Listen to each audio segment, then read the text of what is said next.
Hello and नमस्कार दोस्तों, मैं हूं राघव पटेल। दोस्तों, आज हम डिस्कस करने वाले हैं कि किसी केस में अगर पुलिस सही से जांच नहीं करती है तो हमारे पास क्या क्या कानूनी उपचार हैं। अगर आपने या फिर किसी व्यक्ति ने पुलिस में कोई भी एफआईआर रजिस्टर्ड करवाई है और पुलिस आपके केस में सही प्रकार से जांच नहीं कर रही है, जिससे कि चार्जशीट फाइल नहीं हो पा रही है, या फिर दोषी व्यक्ति को पुलिस बचाना चाहती है और केस को कमज़ोर करना चाहती है जिससे कि दोषी व्यक्ति बरी हो जाए, अगर ऐसा आपके साथ हो रहा है और पुलिस आपकी शिकायत पर सही से जांच नहीं कर रही है या फिर करने से मना कर दे, और ऐसे में जब आप उस पुलिस से अपने केस की प्रगति के बारे में जानना चाहो तो वो पुलिस ऑफिसर आपको कुछ बताएगा भी नहीं और उल्टा डांट दे, तो अलग बात है। आइए जानते हैं कि ऐसी घटना आपके साथ होती है तो आपके पास क्या क्या कानूनी उपचार हैं। दोस्तों, ऐसे में आपके पास 5 कानूनी तरीके हैं जिससे आप उस पुलिस ऑफिसर को सही रास्ते पर ला सकते हैं और अपने केस में सही प्रकार से जांच करवा सकते हैं, या फिर नहीं मानने पर उसको नौकरी से सस्पेंड भी करवा सकते हैं। एक बात आप जान लें कि जब भी किसी जांच अधिकारी को कोई केस या फिर एफआईआर मिलती है तो उस केस की एक डायरी भी बनती है जिसको हम केस डायरी कहते हैं, जिससे कि केस की सारी डिटेल उसमें लिखी जाती है कि इस केस के जांच अधिकारी ने किस तारीख पर केस में क्या किया था। इस डायरी का विवरण सीआरपीसी की धारा 172 में दिया गया है कि प्रत्येक पुलिस ऑफिसर एक केस डायरी मेंटेन करेगा और उसमें केस की जांच करने की रिपोर्ट की डिटेल से संबंधित सभी जानकारी लिखेगा। वैसे ये डायरी चार्जशीट फाइल होने के बाद कोर्ट में भी नहीं जाती है, लेकिन पुलिस के रिकॉर्ड में हमेशा रहती है।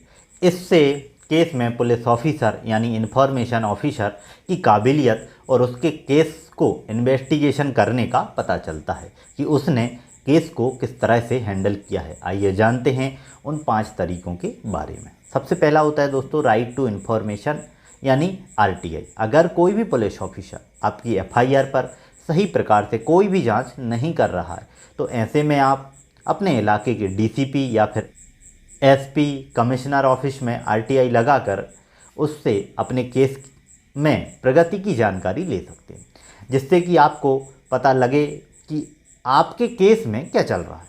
इससे उस पुलिस ऑफिसर के मन में डर भी पैदा होता है कि आप अपने केस की डिटेल की कानूनी रूप से जानकारी मांग रहे हैं। वो ये डिटेल देने के लिए कानून द्वारा बाध्य होता है, तो ऐसे में डर कर केस में सही प्रकार से जांच करना शुरू कर देगा।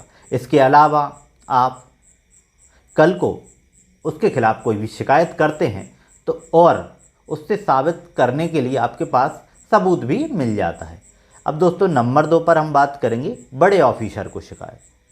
अगर दोस्तों आरटीआई से भी बात नहीं बने तो आप ऊपर पुलिस ऑफिसर जैसे ACP, DCP, commissioner, SP, DIG, IG को भी शिकायत कर सकते हैं और चाहें तो उस केस की आरटीआई की कॉपी भी शिकायत के साथ लगा सकते हैं। इसके बाद वे पुलिस ऑफिसर उस जांच अधिकारी से आपके केस की रिपोर्ट की मांग करेंगे और जांच में गलत पाए जाने के बाद उसके खिलाफ एक्शन भी लेते हैं।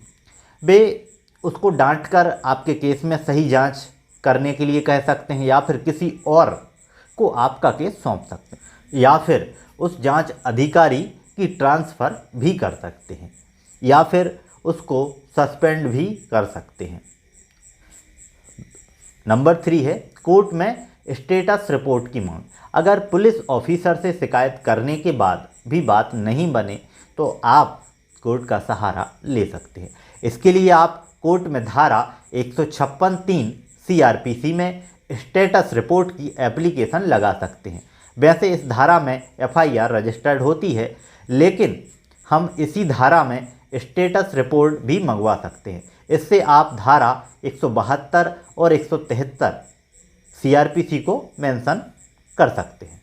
दोस्तों धारा 172 सीआरपीसी में हम केस डायरी मंगवाते हैं जिससे कि केस की प्रोग्रेस लिखी होती है, और धारा 173 सीआरपीसी में हम केस में चार्जशीट फाइल करने के लिए कहते हैं। कोर्ट को ही केस डायरी देखने की इजाज़त होती है। ऐसे में अगर कोर्ट को पुलिस की जांच गलत लगे तो कोर्ट उस पुलिस ऑफिसर की शिकायत ऊपर ऑफिसर को भेज सकते हैं और उसके खिलाफ कार्यवाही करवा सकते हैं। नए पुलिस ऑफिसर के अपॉइंटमेंट के आदेश भी दे सकते हैं। अगर कोर्ट आपकी बात नहीं माने तो आप अपील में ऊपर की कोर्ट में जा सकते हैं। नंबर 4 की बात करें दोस्तों, जांच अधिकारी के खिलाफ एफआईआर करवाने के लिए। अगर आपको लगता है कि जांच अधिकारी दोषी व्यक्ति को बचा रहा है या फिर किसी कागज़ या एविडेंस को बदल रहा है या फिर समाप्त कर रहा है, तो ऐसे में हम उसके खिलाफ एफआईआर करवा सकते हैं। पुलिस डिपार्टमेंट तो आपकी सुनेगा नहीं, क्योंकि उनके स्टाफ के खिलाफ केस है। तो ऐसे में आपको कोर्ट का सहारा लेना चाहिए। कोर्ट में धारा 156(3) सीआरपीसी में आवेदन करके उसके खिलाफ एफआईआर करवाते हैं। इसमें हम धारा 166 आईपीसी में अपनी ड्यूटी नहीं करने के लिए और धारा 167 आईपीसी में कोई भी गलत दस्तावेज बनाने के लिए केस करते हैं। धारा 166 आईपीसी में 1 साल तक की सज़ा और जुर्माना या फिर दोनों होते हैं। इसके अलावा धारा 167 आईपीसी में 3 साल तक की सज़ा और जुर्माना दोनों हो सकते हैं। इसके अलावा आप अगर कोई और भी अपराध करता है, जैसे कि दस्तावेजों की कूटरचना या फिर गवाहों को डराना इत्यादि, तो आप उसके लिए भी कानून के हिसाब से सेक्शन लगा सकते हैं।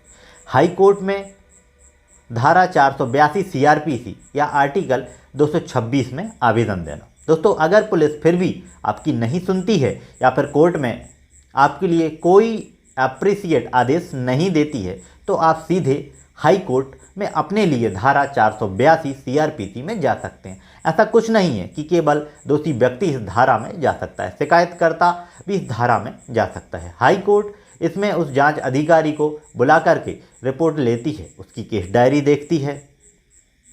अगर हाई कोर्ट को केस में जांच सही नहीं लगी तो उस पुलिस ऑफिसर को सस्पेंड करने के आदेश भी राज्य सरकार यानी स्टेट गवर्नमेंट को दे सकती है और केस में सही तरीके से जांच करवाने के लिए किसी नए काबिल पुलिस ऑफिसर को अपॉइंटमेंट के लिए ऑर्डर यानी आदेश भी दे सकती है और केस में आगे की तारीख देकर केस की जांच को चेक भी करती रहती है जब तक केस में चार्जशीट फाइल नहीं हो जाती है।